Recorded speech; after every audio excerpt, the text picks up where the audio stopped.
I am Pinoy Rob. I am Pinoy Rob.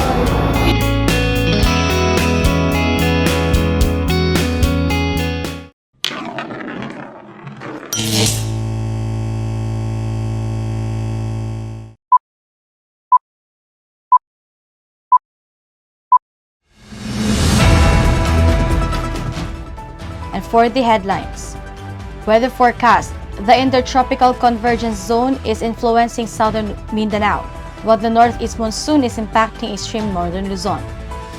Local news, a police officer shot and killed a police asset. The Cagayan De Oro Local Government Unit, or CDO LGU, plans to renovate the Pelaez Sports Center.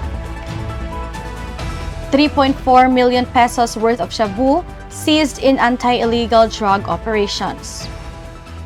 Mother suspected of strangling child to death released. National news.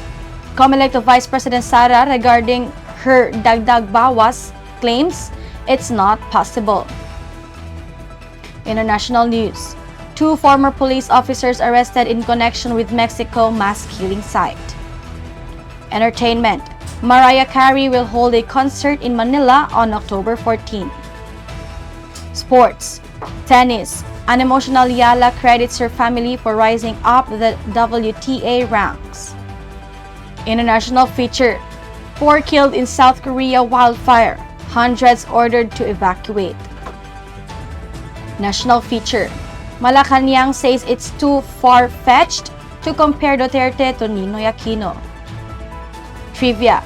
Did you know that Japan eats whale meat? If you find this segment informative, please click the thumbs up button and subscribe to stay updated with our latest news, and share this broadcast to your friends and family. Your support helps us keep you informed. Help us get our first 10,000 subscribers. Your engagement matters. Liking, sharing, and subscribing to our content not only helps more people discover the important stories we bring you, but also supports our team's hard work. It boosts our visibility in the algorithm, making it easier for others to find ways to stay informed.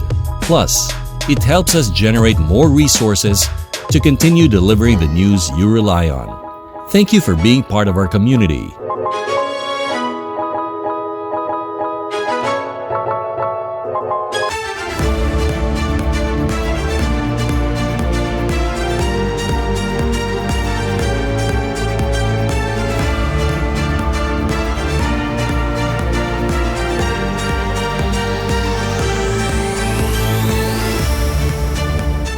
Good morning, Philippines. Magandang umaga, Luzon, ug mayong adlaw, Visayas ug Mindanao. Today is Monday, March 24, 2025. I am Athalia Pisaniel.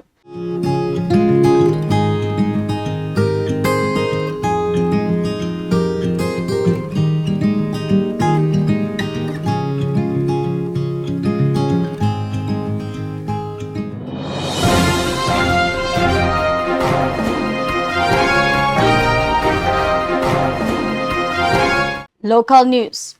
A police officer shot and killed a police asset. The police were surprised to learn that the suspect in the shooting and killing of their asset in Tangkongan, Pinitikan, Barangay Kamaman yesterday was allegedly one of their own officers. According to Cogon Police Station Commander Major Sabino Labitad, they have not yet disclosed the name of the arrested police officer as they are waiting for further instructions from their superiors. He stated that the police officer in question is actively assigned to Police Station 1 in Divisoria in this city. Labitad previously mentioned that they have not ruled out the possibility that the incident is related to illegal drugs. The leadership of Divisoria Police Station, led by Commander Major Peter Tahor, has yet to comment on reports that one of their officers was responsible for the killing of the victim, Henry Pimentel, a resident of Barangay Macasandig in the city, earlier this dawn.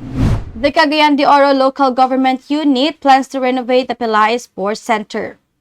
The Committee on Ethics and Blue Ribbon, along with the Committee on Laws and Rules of the City Council, has suggested the renovation of the Don Gregorio Pelaez Sports Complex the oldest sports park in northern Mindanao located on Vélez Street, Cagayan De Oro City.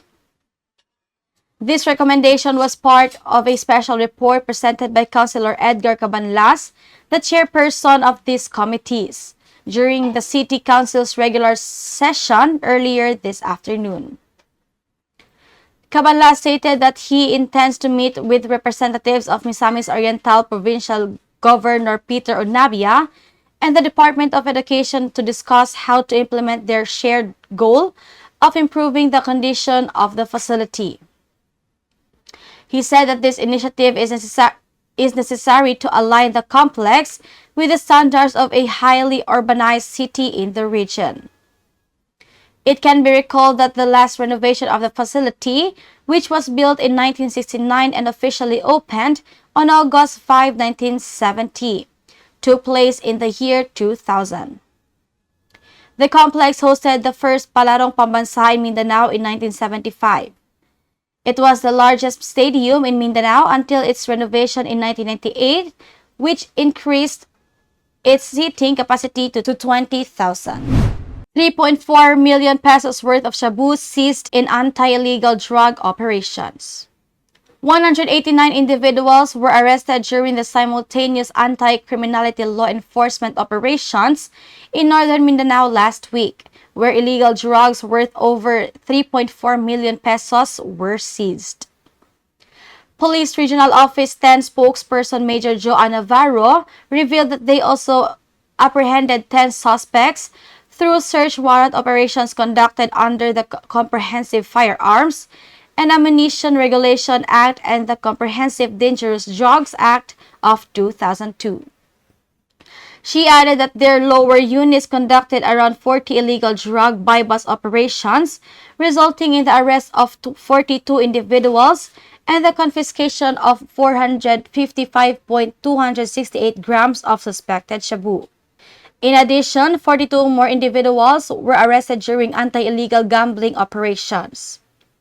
Navarro concluded by stating that through the enforcement of arrest warrants, they captured 76 wanted persons. Mother suspected of strangling child to death released. The police temporarily released a mother accused of strangling her 4-year-old daughter inside a restroom in Barangay Agusan, Cagayan de Oro City. This was according to Police Captain Earl Cartagena, Chief of the Women and Children Protection Desk of the Cagayan de Oro City Police Office, during a press briefing where he was asked for updates on the case. Cartagena explained that the mother was granted temporary freedom while authorities are still strengthening the case to be filed against her. Previously, the mother faced heavy criticism on social media over allegations that she killed her own child last week. Unverified reports also surfaced, suggesting that the child may have been neglected because the suspect's partner frequently returned home late. Cartagena further clarified that the husband has the right to file a case against his partner with his prosecutor's office.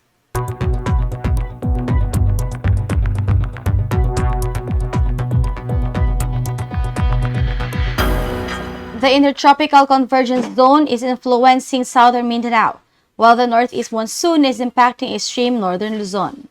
The Intertropical Convergence Zone, or ITCZ, is currently influencing southern Mindanao, bringing cloudy skies, scattered rain showers, and thunderstorms. These weather systems forms where winds from the northern and southern hemispheres meet, creating areas of active weather. If you are in southern Mindanao, expect occasional heavy rainfall, which may lead to localized flooding or landslides, particularly in low-lying or mountainous areas. It's best to stay alert and take necessary precautions, especially during sudden downpours. Meanwhile, the Northeast Monsoon, also known as Amihan, is affecting extreme northern Luzon. This seasonal wind typically brings cooler temperatures, light rains, and moderate winds over the region. While no severe weather is expected, residents in affected areas may experience cloudy conditions and occasional light showers, especially in coastal and elevated areas. The cool breeze from Amihan is also bringing lower temperatures, providing a chilly start to the day in some parts of the north.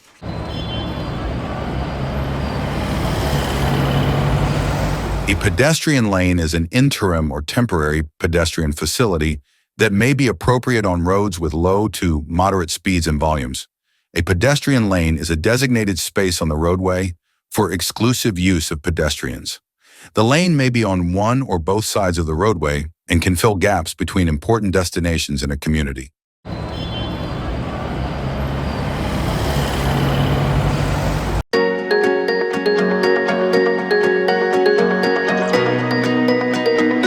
Washing hands can keep you healthy and prevent the spread of respiratory and diarrheal infections. Germs can spread from person to person or from surfaces to people when you touch your eyes, nose, and mouth with unwashed hands.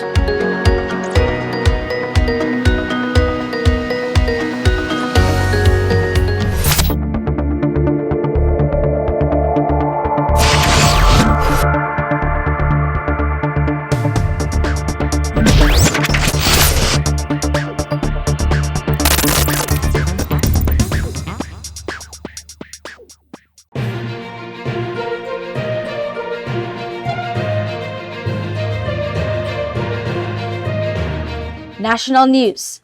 Comelec to Vice President Sara regarding her dagdag-bawas claims. It's not possible.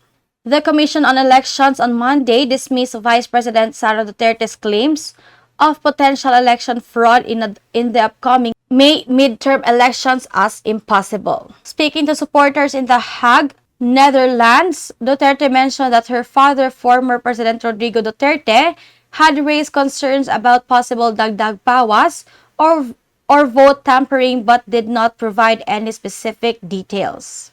In an interview, Comelec Chairman George Garcia emphasized that since the introduction of automated elections in 2010, no allegations of vote tampering have been proven. Vote tampering is impossible. It's easy to verify if votes are counted and transmitted because, aside from printing the election returns, the results are also posted outside the precinct, Garcia told reporters. In addition, Garcia mentioned that there are multiple ways to verify and cross-check the accuracy of ballot counting, ensuring the integrity of the election process. Garcia also responded to concerns about the delay in the enrollment for internet voting, explaining that the link needed to undergo thorough testing to enhance its security against hacking. The Commission on Elections stated that the online voting enrollment, originally scheduled to begin on March 20, was delayed by 2 days.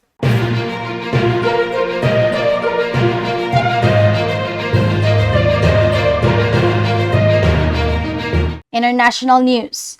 2 former police officers arrested in connection with Mexico mass killing site. 2 former police officers have been arrested in Mexico for the alleged ties to a suspected drug cartel training site where human bones, shoes, and clothing were discovered earlier this month, authorities said on Monday. The discovery of human remains at what Human Rights Watch described as an apparent mass killing site has caused outrage in a country where violence, including murders and kidnappings, is a daily reality. According to the Jalisco State Attorney General's office, one of the ex-officers is accused of kidnapping a man who was taken to Izaguirre Ranch in Tuchilan, located in the western state of Jalisco. The former officer and his colleagues allegedly detained the victim under the pretense of conducting a search while he was riding a motorcycle before turning him over to a group that brought him to the site. The man was later freed from the ranch following an armed confrontation, the statement added. On March 5, families searching for some of the more than 100,000 missing persons in Mexico discovered human remains at the site, which is believed to have been used to hold individuals forced to join a drug cartel.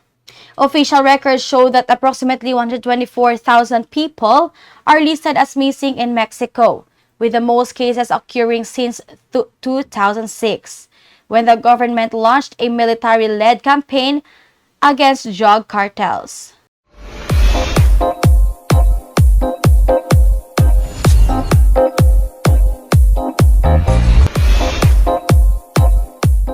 Entertainment. Mariah Carey will hold a concert in Manila on October 14. Global superstar Mariah Carey is returning to Manila for a one-night concert on October 14. The multi-platinum, multi-Grammy award-winning singer announced the news on social media Monday morning, revealing the venues for the Celebration of Mimi World Tour. In addition to her Manila stop, Carey will also perform in other Asian countries. We're taking the Celebration of Miami worldwide. We're taking the Celebration of Mimi worldwide. I can't wait to see you all during the special day, during the special anniversary year of the Mimi album. More updates to be announced soon, Carey captioned her post. Mariah Carey last performed for her Filipino fans in 2018. As one of the most successful female artists worldwide, she is known for iconic hits such as Emotions, Without You, My All, and One Sweet Day, among many others. Carey is also famous for her timeless holiday classic, All I Want for Christmas Is You.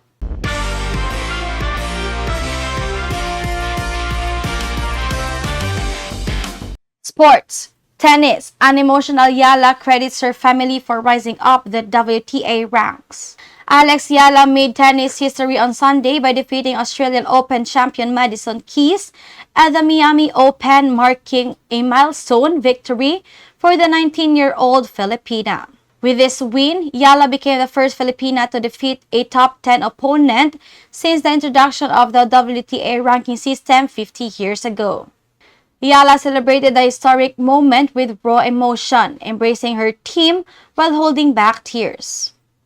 Later, while more composed but still possessing the significance of her achievement, Eala reflected on the magnitude of her victory. At 13 years old, while growing up in the Philippines, Alex Eala's exceptional tennis talent was already clear. Recognizing her potential, her family made the tough decision to send her to Rafael Nadal's academy in Mallorca, Spain, to further develop her skills. The world-class coaching and facilities at Nadal's academy have undoubtedly played a crucial role in Eala's growth, helping her become the 2022 US Open Girls Singles Champion and now an emerging contender on the WTA Tour. However, Eala acknowledges that her journey to the global tennis stage began long before her move to Spain.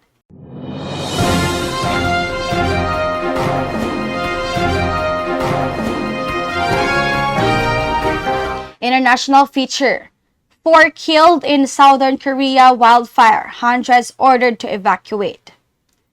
At least 3 firefighters and 1 public servant have died in a wildfire in South Korea, leading the government to declare a state of emergency in the southern regions, authorities said on Sunday.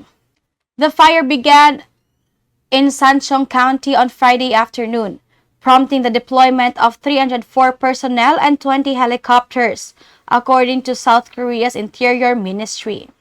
More than 200 residents from 15 southern villages have been ordered to evacuate, the ministry added. 4 people, 3 firefighters, and 1 public servant have been confirmed dead, a fire agency official told AFP. Wildfires have broken out in multiple areas across South Korea, with 16 incidents reported on Saturday alone, according to the Korea Forest Service. In response to the widespread fires, the Interior Ministry declared a state of emergency in Ulsan and the North and South Gyeongsang provinces, citing the extensive damage caused by simultaneous wildfires across the country. The Forest Agency has issued severe fire warnings, its highest alert level, for 12 locations including North and South Gyeongsang provinces, Busan, and Daejeon.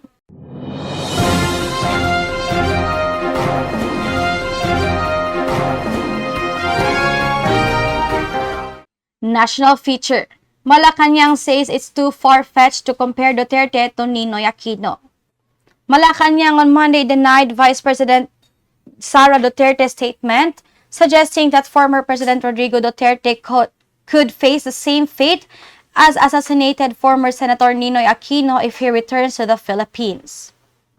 During an interview in the Netherlands, Vice President Duterte claimed that she had warned her father about the risk, saying he could end up like Aquino if he insisted on coming back to the country. Ninoy Aquino was gunned down on the tarmac of the former Manila International Airport in 1983 after years of self-exile in the United States. His assassination is widely believed to have strengthened opposition against President Ferdinand Marcos Sr., eventually leading to the Marcos family ouster during 1986 People Power Revolution. In a palace briefing, Palace Press Officer Undersecretary Claire Castro refuted the Vice President's claims, stating that the assertion about Rodrigo Duterte's life being in danger if he returns is not true. Palace Press Officer Undersecretary Claire Castro also questioned Vice President Sara Duterte's comparison of her father, former President Rodrigo Duterte, to the country's democracy icon Ninoy Aquino. Castro pointed out that Rodrigo Duterte never likened himself to Aquino, but had previously compared himself to the infamous Adolf Hitler.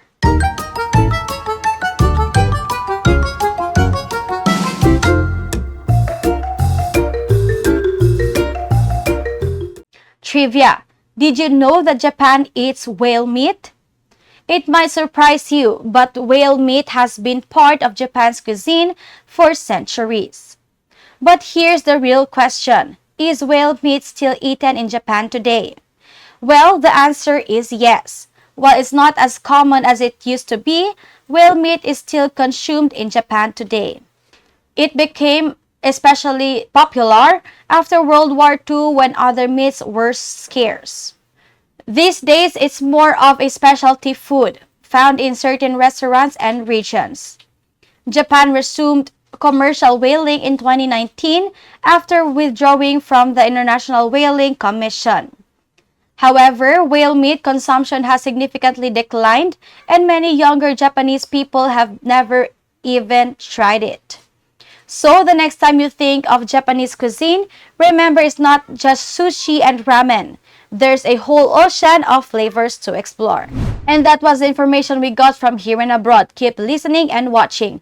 Please subscribe Pinoy Rob on YouTube channel and follow us on Facebook. And please tune in to our segment, Wow Pinoy, and have a wonderful day.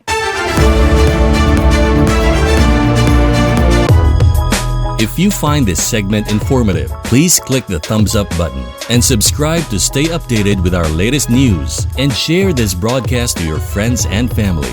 Your support helps us keep you informed. Help us get our first 10,000 subscribers. Your engagement matters. Liking, sharing, and subscribing to our content not only helps more people discover the important stories we bring you, but also supports our team's hard work.